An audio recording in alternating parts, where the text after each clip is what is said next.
Hey guys, avsongbird here. Sorry the video's way late today. It's Tuesday night. I swear it's Tuesday night. I'm not tired or anything. It is Tuesday night. It was a long weekend.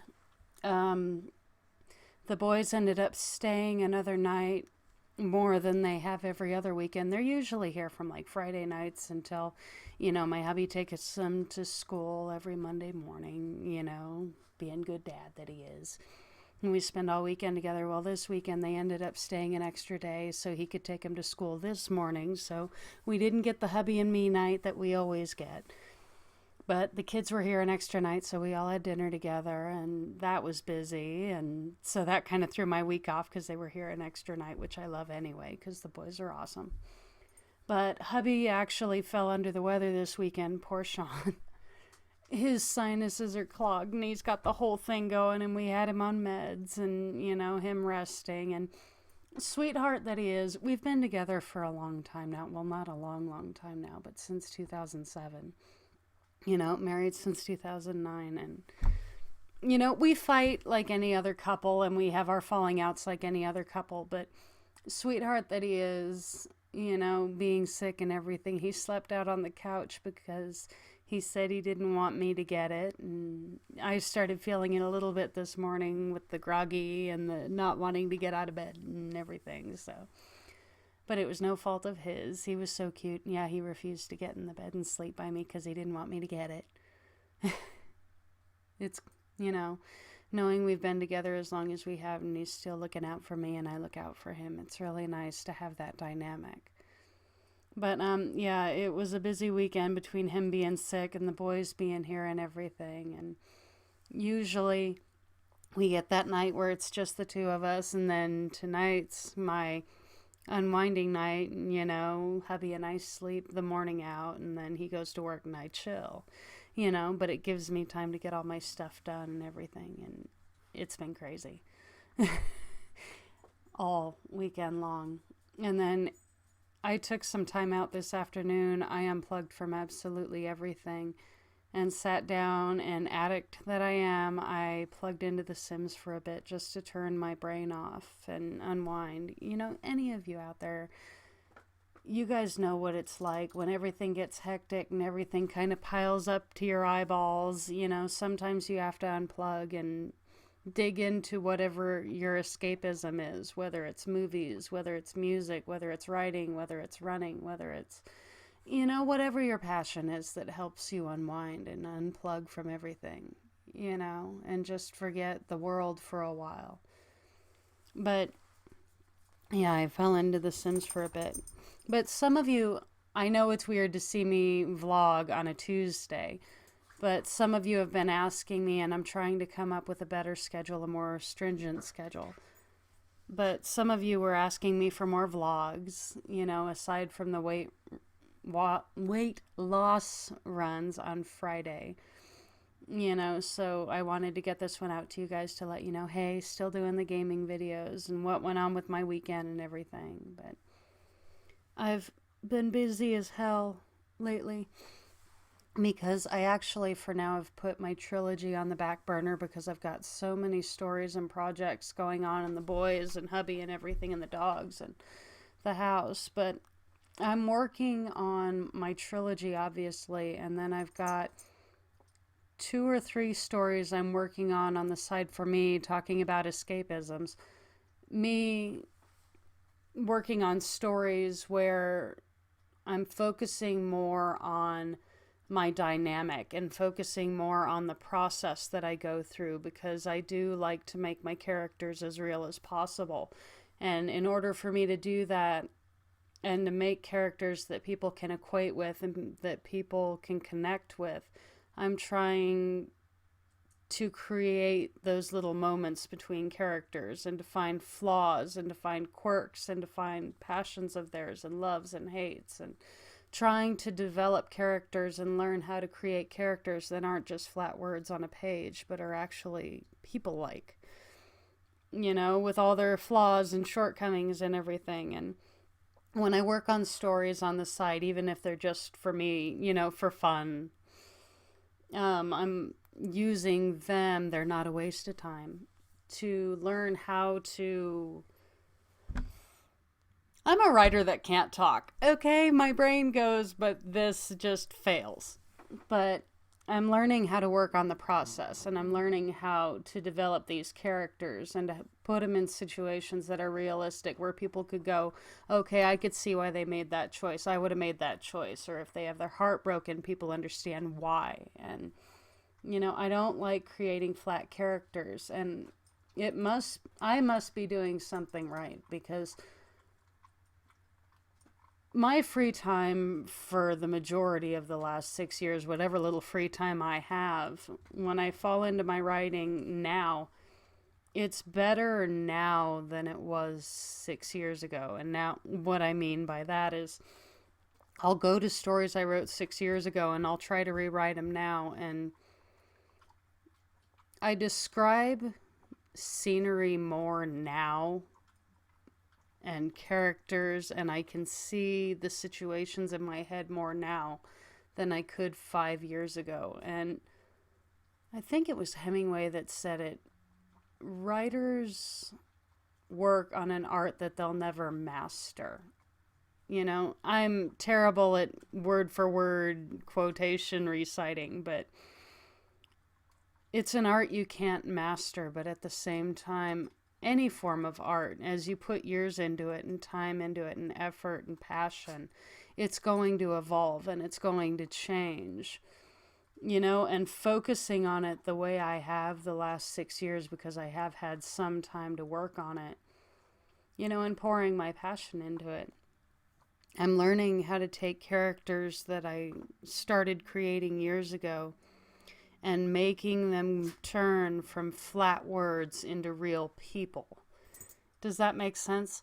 I want to take these characters and I want to turn them into people that readers love or hate, or, want to burn with pitchforks and torches, or want to put up on pedestals. I don't want them to be something that people just sit and read a book and they're unaffected by it. And even if I never get it out in a book, just like, for example, I'm sorry, you guys, I'm rambling right now. I'm exhausted and I'm not feeling well, with whatever hubby had that I'm getting. And I'm just trying to get what's in here out there for you guys that are interested, in the process of writing and being creative and having your brain go like mine does. Mine doesn't go A, B, C. Mine goes A, D, F, G, Q, bird, ducky, plane, green, blue, and somehow finds connections there that other people wouldn't. But I'm working on my trilogy is on the back burner, and I'm working on 2 or 3 stories for me that is mainly about me developing my process and improving on my writing, because I'm always looking to do that. And then I've got my stepsons have asked me for versions of the stories I've written for me for them to read, because when I write stories for me, it's kind of like taking off the railing, and the censors. And no, I'm not talking about dirty-minded stories, get your head out of the gutter.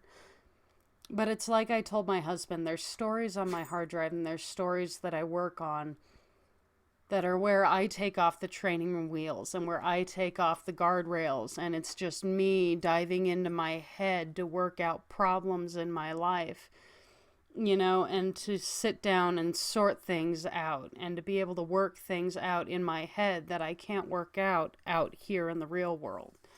And working on those stories, I learn a lot about myself as a person and as a writer, as a creator and, imaginer, that I don't figure out here. I'm learning more about myself through my work than I have in a long time out here in the real world. Because there's limitations out here in the real world there's not in your head. And if you're a writer, I swear, if you know what I mean, let me know, because it doesn't always make sense to me. I haven't known many writers in my life personally, so I don't know, how their heads work. I don't know, I know I'm not the only one that thinks this way. I hope not. There's got to be other people out there like that. But I have some stories I'm working on where I discuss them with my kids, Sean's kids, different stories that they like to hear about, like one back in the Middle Ages. And then I've got one I'm focusing on is an apocalyptic end of the world type scenario, and I'm putting the characters through that, which is really cool. I've been working on that one for like 2 years now, off and on.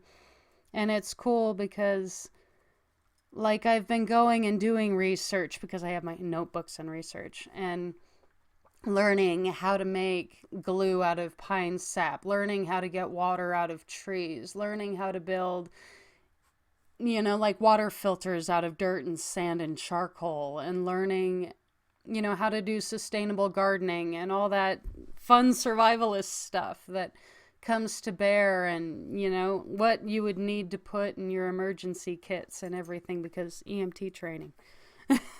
I don't know a lot, but I know a little bit.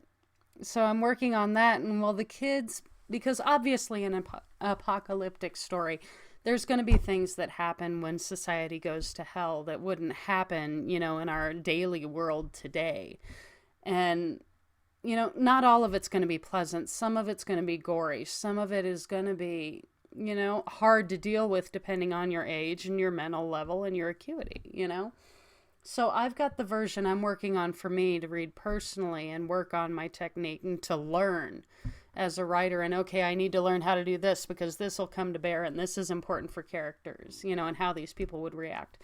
Well, my hubby's boys have come to me, his middle son, and said, well, I want to read your story, because he comes in and asks me, well, what are you working on? And I'll tell him what the characters are doing and whatever. So he comes to me and he goes, well, I want to read your story. So now I'm going to have to rewrite a version that he can read, because yes, he's 13. Yes, he's a teenager, but it's my job as a step parent to protect him from certain things. And, there's things in the stories that he doesn't need to know about. So I'm going to have to go back through and rewrite a version that's safe for him, so that if he does come down to read it, it's like a Dr. Seuss version without being a Dr. Seuss version, if that makes sense.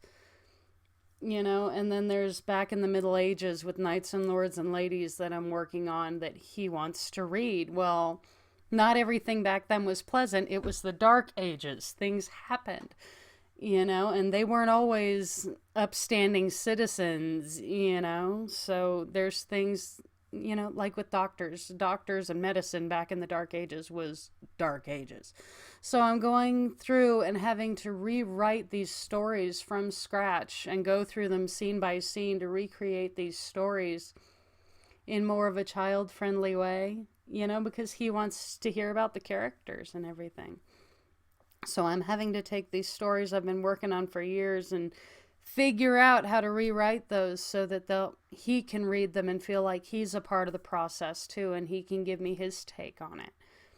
But I know he likes when I do that, because now in his school he's taking screenwriting, and he's getting into writing, and he's decided he wants to follow that path. So he likes the fact that he can come to me and talk to me about it, because like when I was little, I didn't have anyone to talk to about it. I was the only writer I knew of, and I didn't have anyone to go to. I just kind of flew by the seat of my pants and learned by doing, and it's a lonely process then, because you don't have anyone to bounce ideas off of and be creative with. But I didn't mean for this one to be that long, you guys.